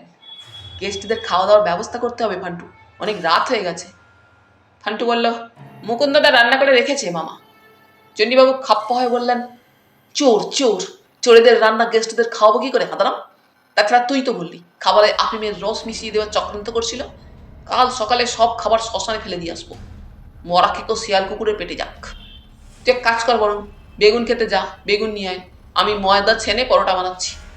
লুচি করতে বলে রাত পুড়িয়ে যাবে, তার চেয়ে পরোটা ইজ ইজি। কি বলেন স্যার? কর্নেল সায় দিলেন।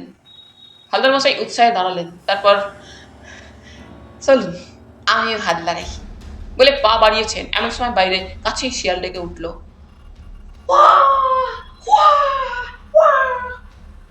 একটু থমকে দাঁড়ালেন চণ্ডীবাবু ও হালদার মশাই। তারপর বেপরোয়া ভঙ্গিতে কিচেনে গিয়ে ঢুকলেন। বললুম, কর্নেল, আপনার ইচ্ছেই পূর্ণ হলো তাহলে। রাত 12টায় পরোটা আর বেগুন ভাজা খাসা। কিন্তু শিয়ালের ডাক শুনে মনে হচ্ছে আরেকজন গেস্ট আসছেন হয়তো।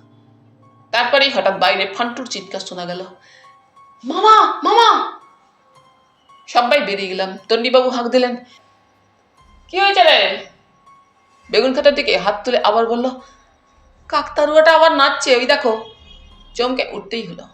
জ্যোৎস্নায় স্পষ্ট দেখা যাচ্ছে কাকতারুয়া দুহাত ছড়িয়ে নাচতে নাচতে এগিয়ে আসছে।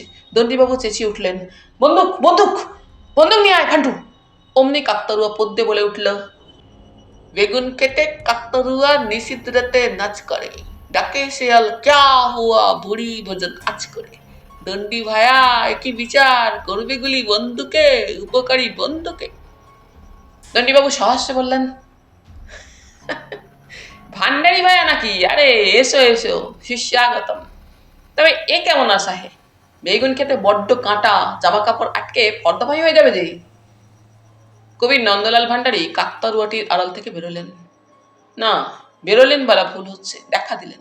তারপরেই আর্তনাদ করলেন, ওরে ওরে ফান্টা, সত্যি কাঁটা রে, আগে কি জানতো?